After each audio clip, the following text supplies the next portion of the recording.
The office building looked different at night.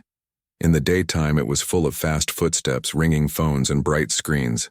At night, it turned soft and quiet, almost like a library. The lights were warmer, and the glass walls showed the city like a painting. Amina liked this time. She could hear her own breath and the gentle sound of her mop as it moved across the floor. She did her work with care. She checked corners, lifted chairs, and wiped each desk as if it were her own. Her daughter, Lila, waited in the lobby where a long sofa faced the big windows. Lila set her backpack on one side and spread her notebooks on the low table. She liked this lobby too. It felt safe and calm, and the security guard, Mr. Chen, always smiled and asked about school. Lila would answer with a laugh, say that exams were not her favorite thing, and then admit that she wanted to do well anyway. Tonight she had an English essay due next week, and a small list of vocabulary for her world history class. She had colored sticky notes for each subject. One was pink for English. One was green for history. A yellow one reminded her to message her group about a science project. Amina moved from the meeting rooms to the open workspace. She wore simple shoes with quiet soles and a thin scarf that kept her hair back while she worked. When she cleaned the glass of the small phone booths, she always looked once at the desk inside to make sure nothing had fallen under the chair. If she found a dropped pen, she set it neatly on the desk. She believed small order helped people think clearly. She believed it because it helped her. She had learned that when her kitchen was tidy, cooking felt easier. The same thing seemed to be true here. The company was called Relay Path. On the wall near the reception, a silver sign spelled it out in clean letters.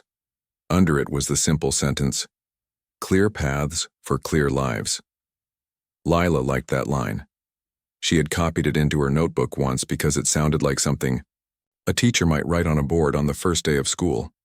In a glass cabinet near the sign were a few awards and a short note about the company's mission, to make it easier for schools and clinics to talk to families in many languages.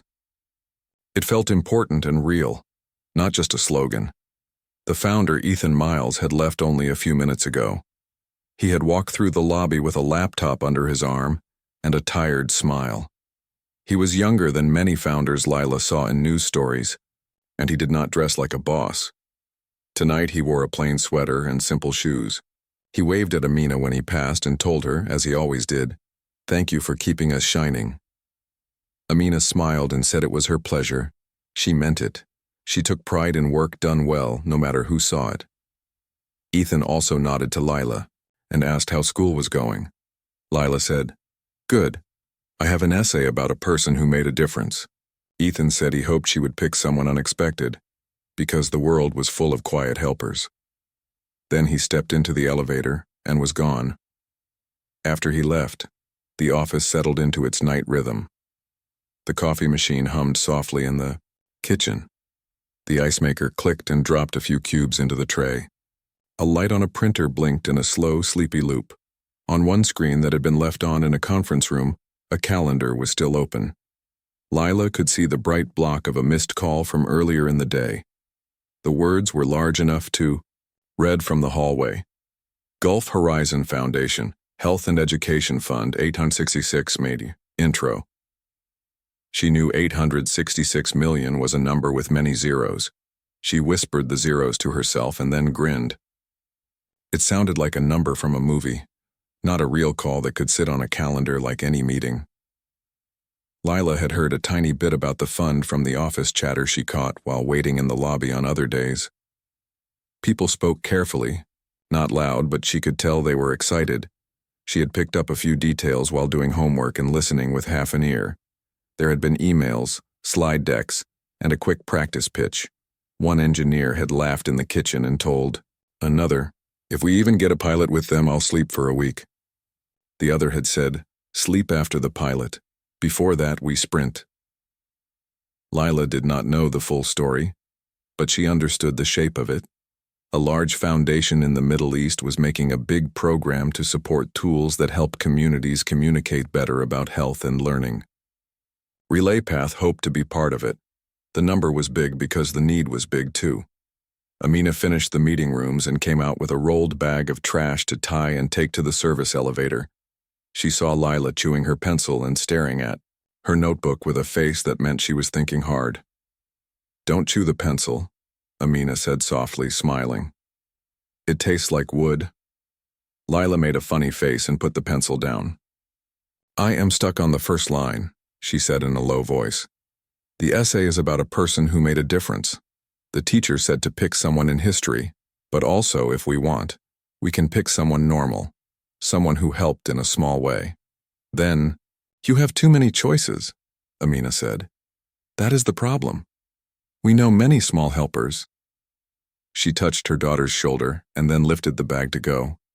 Lila watched her mother walk away with a straight back and steady steps. There was something about the way Amina did every task that Lila wished she could put into words.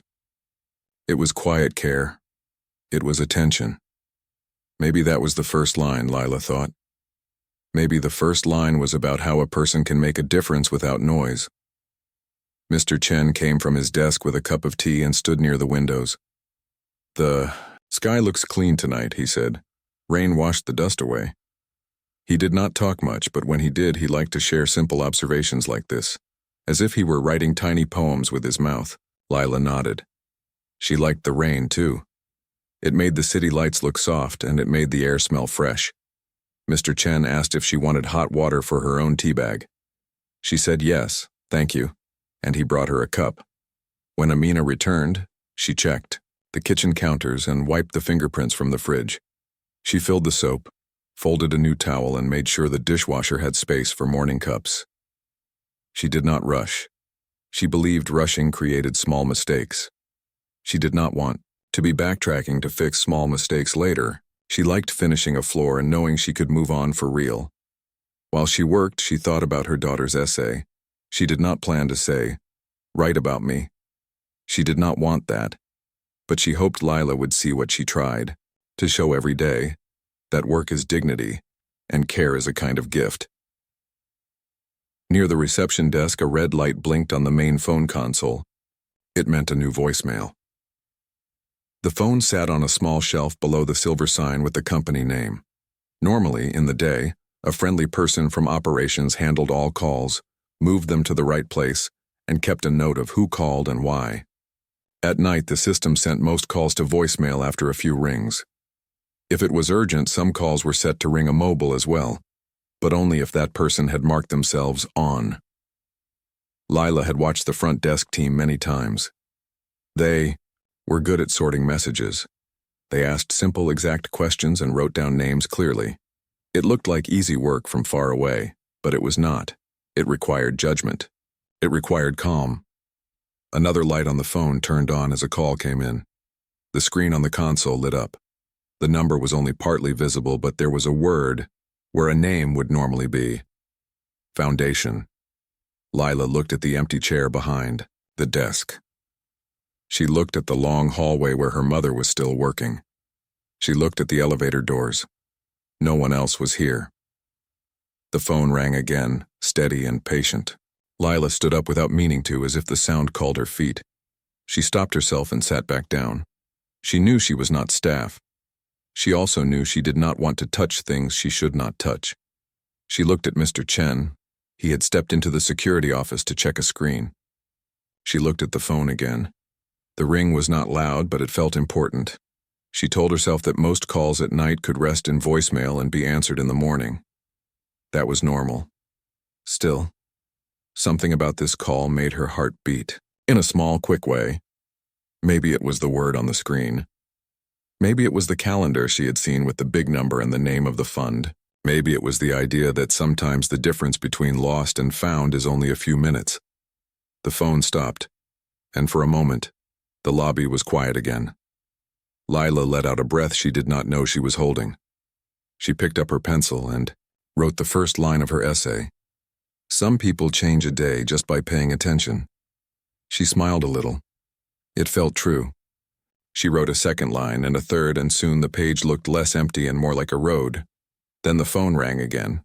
The screen showed the same word. The sound was the same steady ring. This time, Lila stood up and did not sit back down. She walked to the desk slowly, not to seem as if she was rushing or doing something wrong. She rested her hands on the edge of the counter and watched the light blink. She did not touch the handset. She did not touch the buttons. She only looked at the small display and felt the small, quick beat of her heart. She thought about what her mother would say. First, do no harm. Second, be polite. Third, take a clear message. She glanced down the hallway again. Amina had come out of the kitchen and was moving toward the glass doors that led back to the open office. Lila caught her eye. Amina saw the blinking light and the number on the little screen. She understood even from a distance that this might be Ed. She nodded on. Lila's fingers hovered over the phone for one more heartbeat, and then she picked up the handset.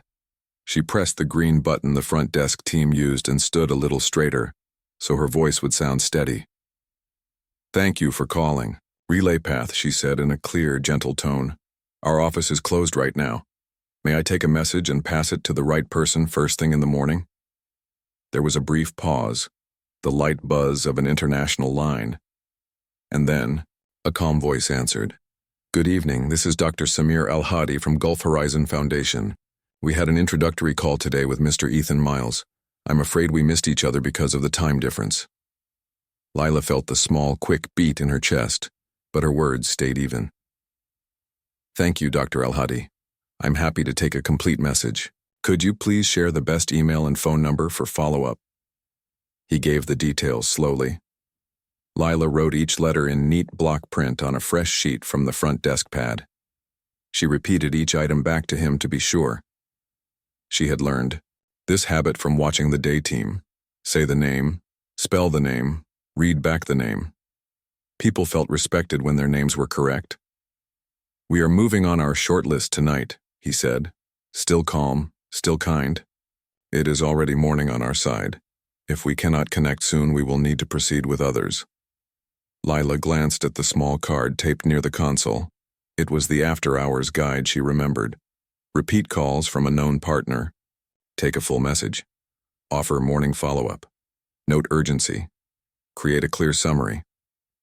She kept her voice soft and professional. I understand. May I ask 2 quick questions so I can help the team reach you without delay? Of course. First, is there a window in your morning when you prefer to speak? Second, are there key points you want Mr. Miles to review before the call? There was another tiny pause, and then a warmer note came into his voice as if he appreciated the precision.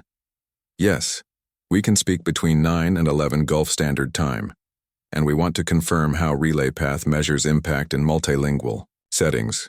Short examples will be helpful. Lila's pencil moved quickly. She wrote, Window, 9/11 GST, topic, impact measurements, examples. She added a small square beside each line so she could point to them later.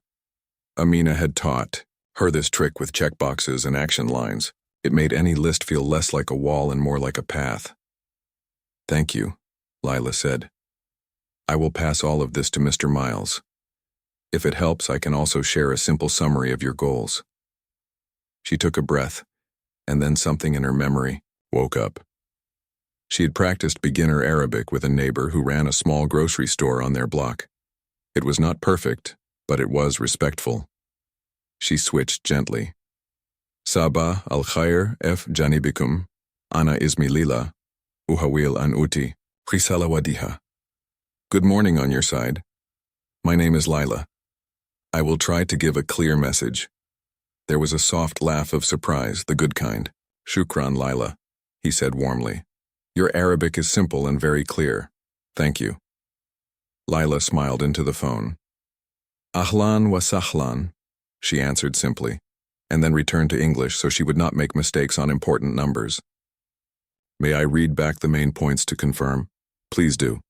She read them carefully. His name, role, foundation, direct line, and email. She added the meeting window and the focus on impact measures with short examples. Then she said, if the team needs to send slides, is there a limit on attachments? Or do you prefer a link? Prefer a link. We can review quickly. Thank you. One last thing, Lila said. Our after-hours guide allows me to create a short voice memo for the team so nothing is lost. May I record a brief summary of this call? It is only for internal follow-up. Yes, you may. Lila pressed the small memo button the front desk used to leave an internal voicemail in the morning inbox. She said her name, the date, the exact time, and then delivered a clean, short summary. She spoke slowly, naming the foundation and the meeting window, and highlighted the topic: impact in multilingual settings with examples. When she finished, she thanked him again and ended the memo.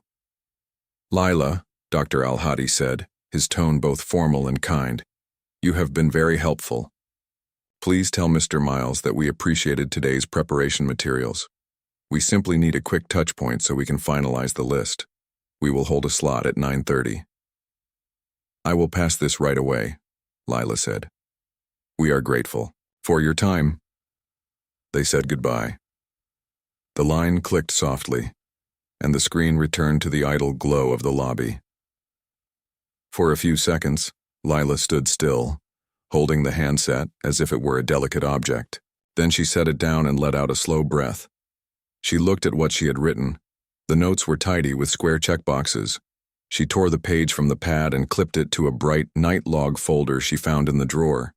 She slid the folder into the clear inbox tray labeled Operations Morning. Mr. Chen stepped out from the security office. He had not heard the words, but he had seen Lila's posture, the careful way she held the phone, the pauses, the steady tone. All good? He asked, not prying, only checking. I think so, Lila said. It was their foundation. He wanted a new time window. Good, Mr. Chen said. You were calm. Calm helps. He went back to his desk and made a tiny note in his own log. Repeated call answered per guide. Message logged. Amina came from the hallway, just then moving quickly but without noise. She looked at her daughter's face, the little shine in her eyes, and she understood that something small but important had happened. Was it them? She asked in a low voice. Yes, Lila said. I took the message, the way the card says. I left a voice memo too. Amina touched the edge of the counter, proud, but careful not to make a big show of it. Good judgment, she said softly. Now make sure your notes are easy to find. Morning people like easy paths. Lila nodded. She reached into her backpack and took out a set of sticky tabs. She picked a bright orange one and wrote, Urgent Foundation, in clear letters, then stuck it on the folder. She added a second note on the front desk monitor that said, Please check night log first, meeting window set. She checked the time on her phone and did a quick mental calculation. If it was almost midnight here, it was already morning there. She whispered the numbers to herself the way she had whispered the zeros earlier. Time zones felt like ladders in the air. People stood on different rungs, and careful attention let them meet at the same step. Her essay notebook waited on the lobby table, but now her mind was on one more task. The after-hours guide also allowed a single text to the on-call operations number if a call repeated. The number was printed on the card, and it led to a shared device for whoever was on duty that week. The text had to be short and follow a template. Lila read the template once and then typed, Night Desk Gulf Horizon Foundation called twice.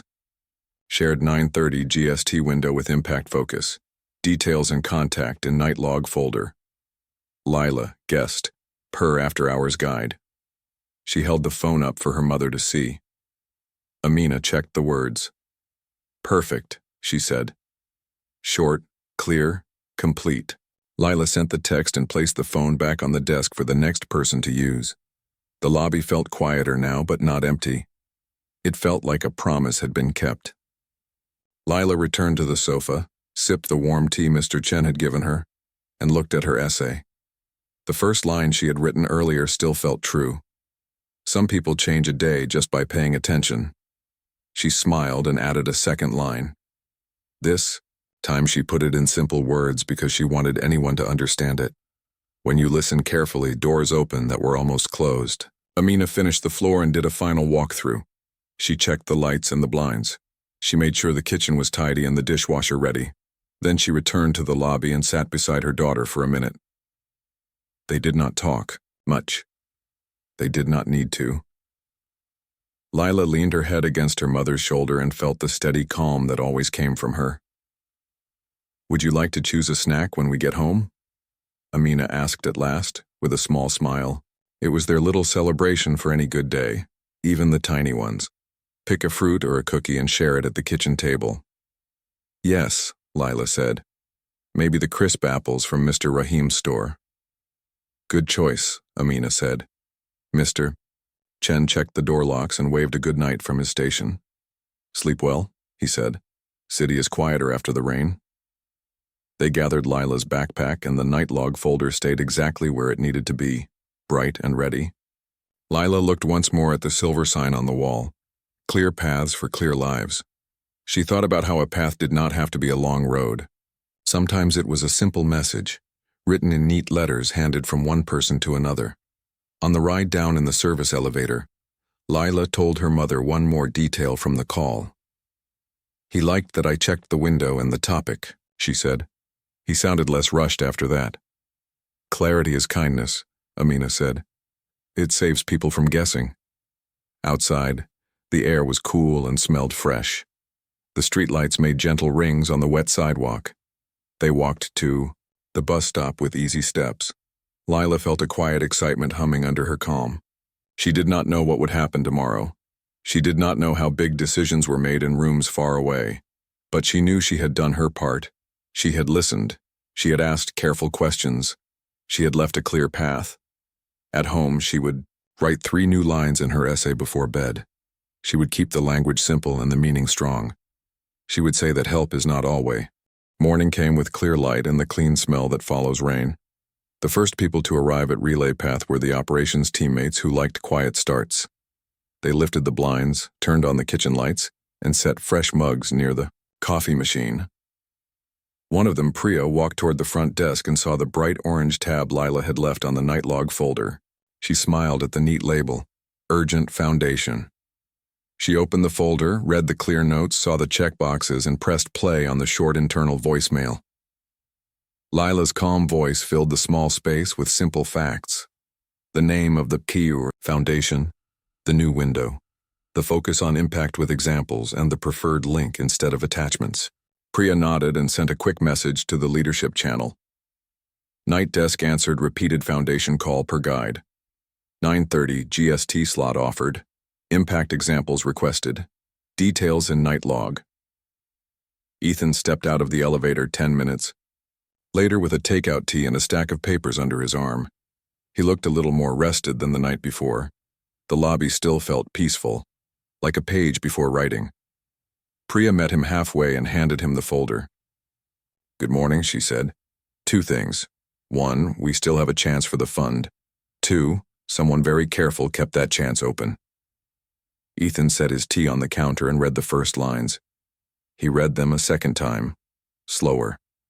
He pressed play on the internal message and listened, head tilted like a musician hearing a clean note. When it ended, he took a breath and smiled. "Who recorded that?" he asked. "Lila," Priya said. "Amina's daughter. She followed the after hours, card perfectly. She read back the info. She even asked for the topic they care about most. She logged a text to on-call too." Ethan's smile turned into a look of deep respect. He glanced at the big clock by the window and did a quick calculation. "It's still early on their side," he said. "We can catch them before they fill the 9:30 slot." He picked up his tea, then set it down again without drinking. "Let's call." They moved into the small glass conference room near the front desk. The morning sun lit the table. Ethan opened his laptop, pulled up the number, and put the call on speaker. There was the soft buzz of an international line, a click, and then a clear voice answered. "This is Samir." "Good morning, Dr. Al-Hadi," Ethan said, polite and steady. "This is Ethan Miles from Relay Path. Thank you for your patience. I saw the message our night desk captured and wanted to confirm that we're ready at your 9:30 window." There was a pleasant surprise in the pause that followed. "Mr. Miles, good morning. Yes, 9:30 works. Your colleague last night, Lila, was very helpful. Her summary was exact. She is the daughter of our facilities lead," Ethan said, choosing his words with care. She followed our guide and made sure we wouldn't miss you. We're grateful. As are we, said Dr. Al-Hadi. To proceed, we'd like a short conversation about two things: how you measure real outcomes in multilingual communities, and 2 or 3 specific examples, not general promises. Understood, Ethan said. We can prepare that today and speak in your window. Good. Please send a link, not an attachment. We will, Ethan said. They exchanged polite thanks and ended the call. Ethan stayed still for a moment, hands on the edges of the laptop, eyes calm. Then he stood and looked out at the lobby. He saw the orange tab again. He saw the neat squares on the page. Clarity at midnight, he said softly. That's leadership. Priya smiled. I'll gather the team, she said. You want product, data, and partnerships? Please, Ethan said. And before we start, I want Amina to hear that her daughter helped us. And if Lila is free for 15 minutes after school, I'd like to thank her in person. Priya sent the messages. Amina was still on the early shift, finishing the second floor. She came down when called, hands clean, scarf neat, eyes a little curious. Ethan met her with warmth. Amina, he said. Good morning. Your daughter kept a door open for us last night. She was calm, precise, and respectful. We're grateful. Amina's face softened with quiet pride and careful modesty. Thank you, she said. She followed your card. She wanted to be helpful and not in the way. She was perfect, Ethan said simply. Please tell her I'd like to thank her later. And, he added gently, I'd like her insight for 5 minutes on something small. Of course, Amina said. She did not make a big moment of it. She did not add extra words. But when she turned to go, there was a light in her step that had not been there when she arrived. By 9, the prep room was full. Whiteboards stood ready with clean markers. On one board, someone had written the sentence from the lobby wall. For inspiration, clear paths for clear lives. Ethan underlined it once. Then he drew 3 boxes in a row and labeled them: outcome, measure, story. He turned to the team. They want truth, not a show, he said. Let's give them truth in simple words. Amir from data went first. Outcome: families receive clinic updates in their home language on time. Measure: open rates and response times by language group before and after rollout. Story: a neighborhood clinic where late vaccines dropped by 40% after we sent bilingual reminders with a simple confirm button. Sarah from product added, outcome: parents understand school schedule changes without confusion. Measure: number of office calls about the same change before and after we launch multilingual alerts. Story: a school that cut repeat calls by half when messages went out in the top 5 home languages. Maya from partnerships lifted her hand. Outcome: community workers save time when translation is automatic and accurate. Measure: average minutes saved per day on translation tasks. Story: a public health team that reallocated 2 hours a day from manual phrase-by-phrase texting to outreach visits. Ethan wrote each outcome in big, clear letters.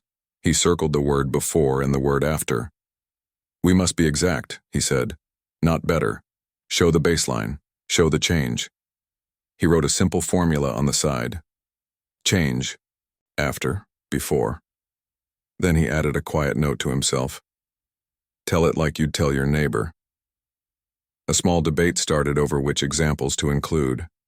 Some wanted to show the most impressive numbers. Others wanted to show a variety of settings. The debate was healthy but slow. Ethan listened, then raised his hand slightly. We have a secret weapon, he said. Someone who lives the plain language version of our mission every day. She is not on our payroll. She's better than slides. He looked to the door.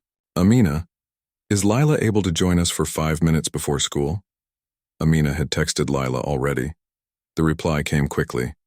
Yes, I can come for a few minutes. I'm in the lobby. A minute later, Lila stepped into the room with her backpack and a shy, steady smile. Ethan greeted her with the same respect he showed to the team.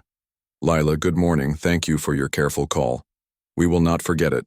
We need your eyes for 5 minutes. If you were our neighbor, and we had to explain in plain words how we help, how would you say it? Lila looked at the whiteboards. She saw the boxes and the clean letters.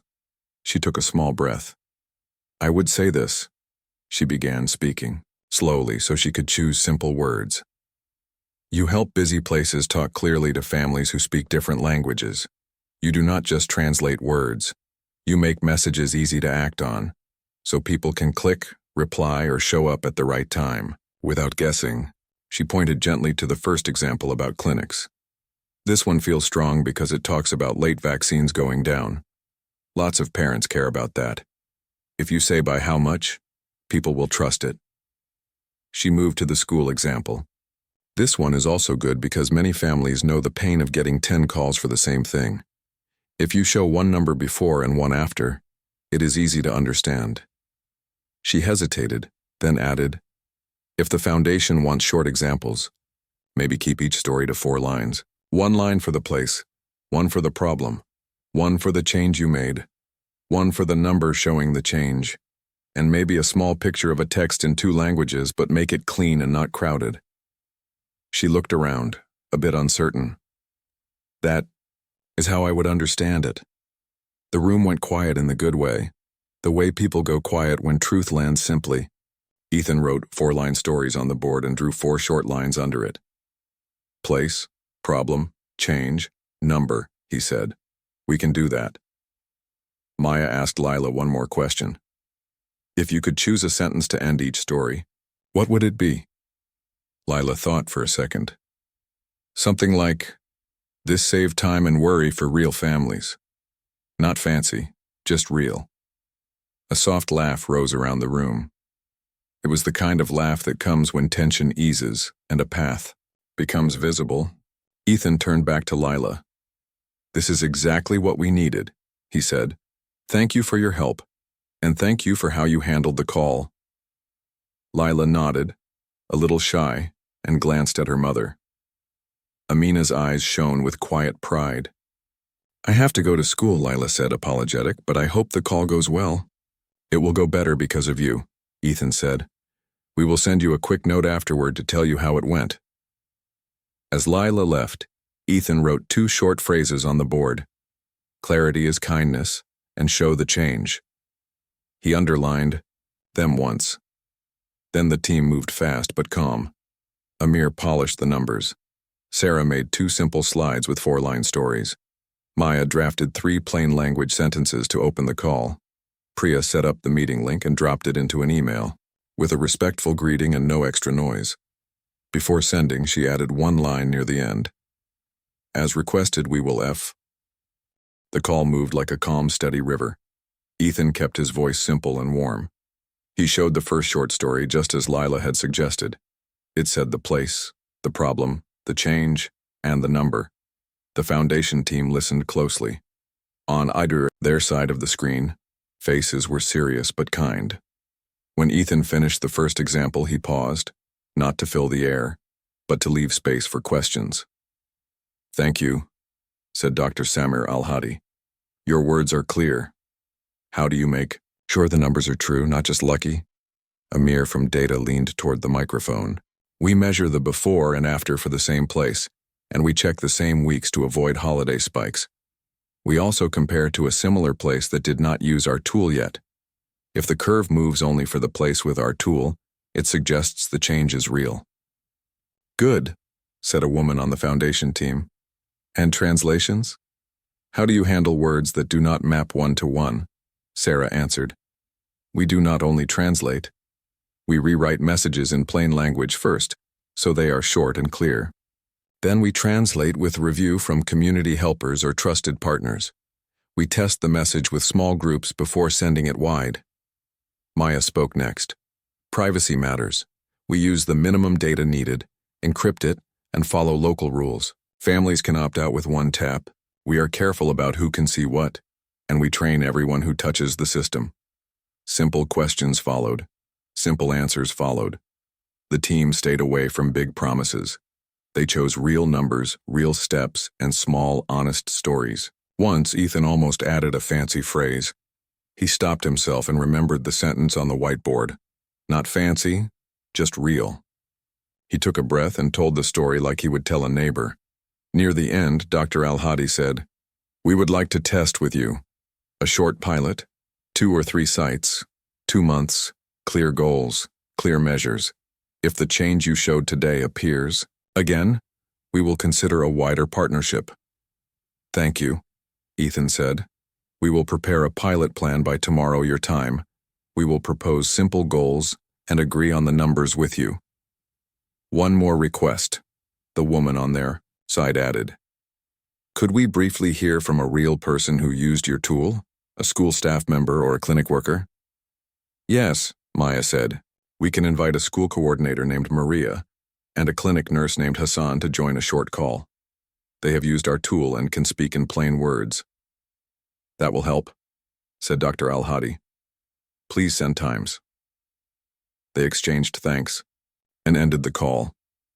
The meeting room stayed quiet for a moment. No one jumped up. No one shouted. It was a quiet kind of happy, the kind that shows in shoulders lowering and eyes shining. Priya broke the silence.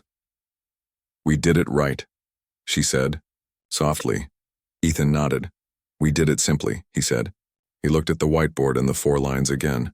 Place, problem, change, number. He smiled. Let's send a short follow-up within the hour.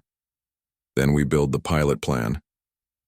Back in the lobby, Amina passed with a clean cart and saw the calm faces through the glass.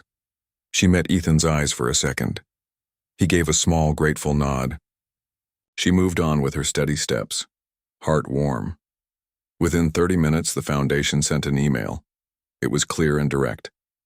Thank you for the conversation. We invite Relay Path to the pilot stage. Please share a brief plan with 2 or 3 sites, your proposed outcome measures and timing. We will also schedule a short due diligence call with your data and security leads. Kindly propose times for a 10-minute chat with a school and clinic user. Priya read the email aloud. People smiled in that same quiet way again. Pilot, Amir said like a small bell. Pilot, Maya echoed. Ethan closed his laptop and stood. All hands in the cafe in 15 minutes, he said. Let's tell the story the way it happened. He picked up the night log folder with the orange tab. He kept it in his hand as he walked. The cafe area filled with people carrying mugs and fruit bowls. A few folks leaned in from doorways. Even Mr. Chen took a minute to stand near the back with a tea. Amina stood near a pillar, not wanting to be in front but wanting to hear. Ethan climbed on the small step near the coffee machine so everyone could see him. He held up the folder. This bright orange tab, he said, is why we are in the pilot stage this morning. Heads turned. Quiet fell. Last night, a call came in twice from the foundation. Our office was closed. Our after-hours guide says what to do if a partner calls more than once. Someone followed it exactly. She took a careful message, asked the right questions, read back the details, and left a clear memo. Because of that, we did not miss the window. He paused. That someone is Lila, Amina's daughter. People looked toward Amina. She blinked in surprise, then smiled in that soft way of hers, humble and bright. A small wave of claps began and spread through the room. It was not loud or wild. It was warm and honest. Ethan raised his hand for a moment, not to stop the clapping, but to add something while the feeling was alive. I want to be clear, he said. This is not luck. This is a system plus a person who cared. We had a guide on the desk. Lila read it. She used judgment. She spoke with respect. She made a path. He set the folder down and took a breath. Now came the part he had decided around dawn, while the city was still quiet. He had written the words by hand to be sure they stayed true. He looked at Amina first, then at the team. I am grateful for her care, he said. I am also grateful for the care Amina brings here every day. I want to do more than say thank you. So here's what we are going to do, starting now. He lifted one finger. First, we are creating a paid after-school internship for Lila for the rest of the school year, and if she wishes, for the summer. It is not a coffee-run internship. It is a real learning role called Plain Language Fellow. She will help us make our messages as clear as possible. She will work with product and data to keep our words simple so our meaning is strong. Her school hours come first. We will design the schedule around that. A soft buzz ran through the room. Heads nodded. Someone whispered, "That fits her exactly." He lifted a second finger. "Second, I am personally funding a full scholarship for Lila's college education, focused on communication, community work, or any field she chooses. We will set up the scholarship now so she can plan without worry. This is not company money. This is my personal commitment. Education changes families. It changed mine. I want to pass that on." The room went very quiet. A few hands covered mouths. Amina's eyes filled, but she held them steady. She was careful with public feelings, but everyone could see the light in her face. Lila was at school and did not know yet. Still, it felt like the room itself carried the news to her. Ethan lifted a third finger. "Third, Amina is moving into a facilities coordinator role with better pay and training. She already does the work with care and leadership. We will formalize it. She will have a small team and the support to grow." Now the clapping rose again, long and warm. Still, a few practical minds in the room had questions, and Ethan knew it. He lifted a hand gently. "I hear the questions you may have," he said. "Is this fair? Is this a one-time gift? What about others who help in quiet ways? These are good questions. Here is our answer." He turned and pointed to a simple sign Priya had pinned to a board beside him. It had 4 words. Front desk. To founder. "We are starting a new path today," he said. "If you are here, employee, contractor, temp, night staff, visitor with our permission, and you follow our guide to catch an urgent opportunity or prevent a real risk, you can log it on a shared board. If it leads to a clear win, you will be publicly thanked and you will share in the reward in a simple, fair way. Not everything has money attached, but when value is created or saved, we will share that value. This is not a random gift. This is a standing rule." He turned a page on the board to show the steps. They were as simple as Lila would have wanted. See something important. Follow the written guide. Take a clear message. Leave a memo. Notify on call with 1 short text. Add your note to the front desk to founder board. "We will review entries weekly," he said. "We will choose a clear path award every month. The award will include a bonus and a note to your file so your care is on record for future roles. This is about culture. We want a company where anyone can make us better." A hand went up near the coffee machine. It was Jordan from finance. His voice was respectful. "I support the spirit," he said. "How do we keep this fair and within budget?" "Great question," Ethan said. "We will cap monthly bonuses at a small fixed pool. The review group will include finance and HR so we stay balanced. The scholarship I mentioned for Lila is personal, not from the pool. For future scholarships, we will launch a separate program next year called Quiet Helpers. We will partner with local schools and nonprofits to choose students. Clear criteria, clear forms, no favoritism." Another hand rose, this time from Anna in HR. "And the internship?" she asked. "We should make sure a path like that is open in the future too." "Yes," Ethan said. "Today's role fits Lila's unique skill, but we will keep the door open for similar student roles once a year, with a short challenge any student can try. For example, rewrite this message in simple words anyone can understand. We will choose based on the work." The questions eased. The room found its balance again. People were smiling, not in a loud party way, but in a steady, proud way, like builders looking at a frame that stands true. Ethan returned to the main point. "All of this," he said. The pilot began the next week, quiet and focused like planting seeds in a neat row.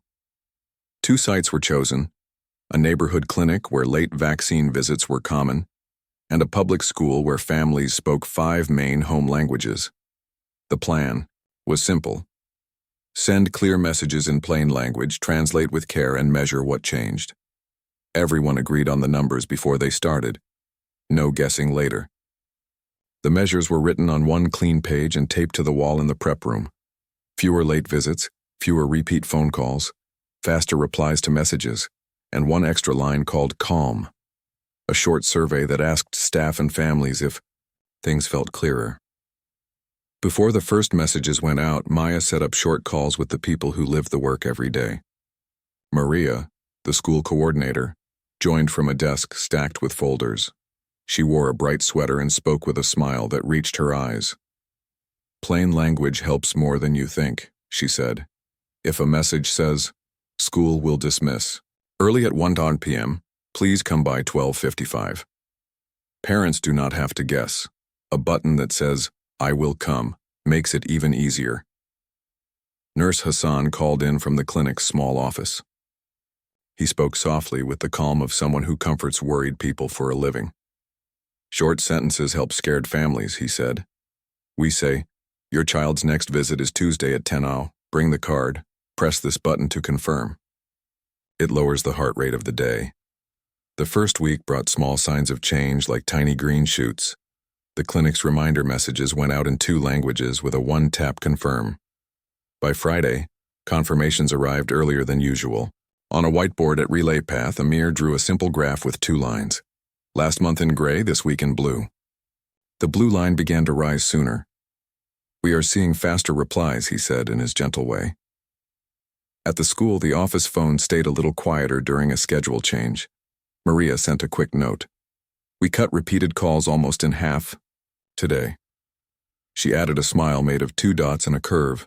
The chart on the wall got its first blue check. In the second week, a small challenge appeared. A phrase in one language did not carry the meaning cleanly. It was too formal, like a letter from a government desk, and families did not respond. Instead of hiding the bump, the team did what the whiteboard promised. Tell the truth simply. Sarah called 2 parents and asked what words felt natural. With their help, the team changed the sentence to a friendlier line that still stayed respectful. Replies went up. On the calm survey, one parent wrote, "This one sounds like a person I know." That line stayed on the board for the rest of the pilot. Every Tuesday, the foundation team joined a 10-minute check-in. No long speeches. Ethan began each one with 4 short lines: place, problem, change, number. He showed the hospital graph, the school graph, and a tiny box for the calm survey. On the other side of the screen, heads nodded. Questions were short and practical. "How fast do you correct a translation?" "Within hours if it is urgent," Sarah answered. "Do you keep a log of mistakes so you do not repeat them?" "Yes," Priya said, and showed the neat table where lessons lived. The calls ended, with thanks that felt real, not forced. While the pilot grew, the front desk to founder board began to fill with more neat cards. A delivery driver flagged a mislabeled box before it left the building. A night custodian noticed a door that did not lock smoothly and wrote a note that saved someone from a stressful morning. A temp caught a confusing line on the public site. That could have caused mix-ups and suggested a simpler one. Each entry had the same quiet pattern. See something important, follow the guide, leave a clear memo. Once a week, a small circle met to review the board: finance, HR, operations, and a rotating volunteer from any team. They gave the first Clear Path Award to the temp who fixed the confusing line. The award was a simple envelope with a note and a modest bonus and a warm round of claps at the next huddle. People began to stand a little taller when they walked past that board. At home, life shifted for Amina and Lila in kind ways, not flashy ones. Amina's new role meant she taught others her careful habits: how to leave a room better than you found it, how to label a bottle, how to do a final check so mornings start right. She led short training sessions where she said small sentences that stuck. Slow is smooth, smooth is fast. She made a new closing checklist that fit on one page with tidy boxes. New staff liked her calm authority. They said she made work feel human. Lila's after-school internship began with a quiet desk near the product team. Her title, Plain Language Fellow, sat on a little card she kept in her backpack like a secret treasure. Her first task was not glamorous. She reviewed a set of messages and circled any sentence longer than 2 lines. She rewrote them in simple words, then read them aloud to see if they flowed. She made a Lila test list the team pinned on a wall, 1 idea per sentence. Familiar words first, short before long, action first, detail second, end with what to do. She kept school first, like Ethan promised. On days when homework was heavy, she simply waved at the team, left a sticky note with a small heart, and went home early without guilt. Her English teacher returned her essay with a quiet smile and a small blue star in the top corner. "You found the right weight in simple words," the teacher wrote. "This is clear and strong." Lila did not show the star to everyone. She slid the paper into a folder and looked at it in the bus window, where her face layered over the letters.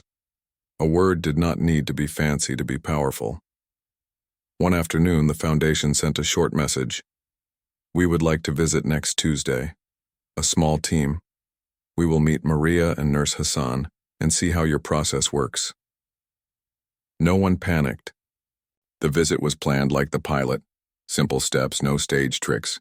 On the day, the visitors walked through the tidy office, saw the whiteboard with the 4 lines, and watched a short, plain language hour where Lila and 2 others tested new messages by reading them out loud. In the cafe, Ethan thanked them for their time, and Amina made sure there were clean cups and fresh water. Mr. Chen held the door with a small bow as people came and went. At the end in the lobby, Dr. Al-Hadi shook Ethan's hand and then turned to Amina and Lila with a kind smile. "Thank you for your example," he said. "Respect shows in small actions. We can see it here." The final week of the pilot felt like the last lines of a good chapter, steady, honest, with facts to carry forward. Numbers settled in a pattern. At the clinic, late vaccine visits fell by 38% compared to the same weeks last month. At the school, repeat office calls dropped by 52% for schedule changes. Message replies arrived on average a day earlier. In the Calm survey, both families and staff marked more days as clear. None of the numbers were perfect. That was the point. They were true. When the pilot ended, the foundation sent a formal note. It was brief and respectful. "We are pleased with the pilot outcomes. We propose a 1-year partnership, beginning with 10 sites to further measure and improve communication in multilingual communities. We appreciate your plain language, your culture of respect, and your willingness to learn." The room stayed quiet for a beat after Priya read it, and then a soft wave of warmth moved through the building. People hugged in small ways. Amina looked up at the silver sign on the wall, "Clear paths for clear lives," and felt the words rest inside her like a prayer answered. Ethan asked the team to gather in the cafe again, not for a big speech, but for a simple thank you. He held the pilot page with its checks and the Lila test list on top. "We will keep this page as a reminder," he said. "We won something today, but more important, we learned a way to work. State the place, the problem, the change, and the number. Keep our words kind and clear. Share the path so others can walk it." He turned to Amina and Lila. "Today we also formalize something we promised. With legal help, we have set up the Amina and Lila Scholarship Fund for first-generation students who show care and clarity in their work. It starts small but true. Each year we will choose a few students with our local partners. We will not ask for fancy essays. We will ask for a simple story of a time they made a path clearer for others." He paused, then added, "This is for you, and it is also for the next Lila we have not met yet." Lila felt her eyes fill in the good way. She looked at her mother, and her mother looked back with quiet joy. They did not make a big scene. Lila touched the edge of her card, the one that said Plain Language Fellow, and breathed in slowly like steadying a candle. A scholarship fund with their names felt too big to hold, but the meaning was small and clear. Help the next person cross. As the year turned and the work grew, the office changed in dozens of gentle ways. The front desk to founder board became a place people visited like a small museum of kindness. The monthly Clear Path Award gave folks something to aim for that felt human, not just busy. Product teams held plain language hours twice a week, with cookies and tea, where anyone could read a draft and try the Lila test. Mr. Chen added a simple line to his own log template. "Quiet help I saw today." It kept him looking for good. Lila's internship built her confidence one practical task at a time. She learned to ask small, exact questions and to speak up when a sentence was cloudy. She still did her homework in the lobby sometimes, where the city lights painted quiet shapes on the floor. When she felt unsure, she would walk to the silver sign and read the line beneath it. Clear paths for Clea.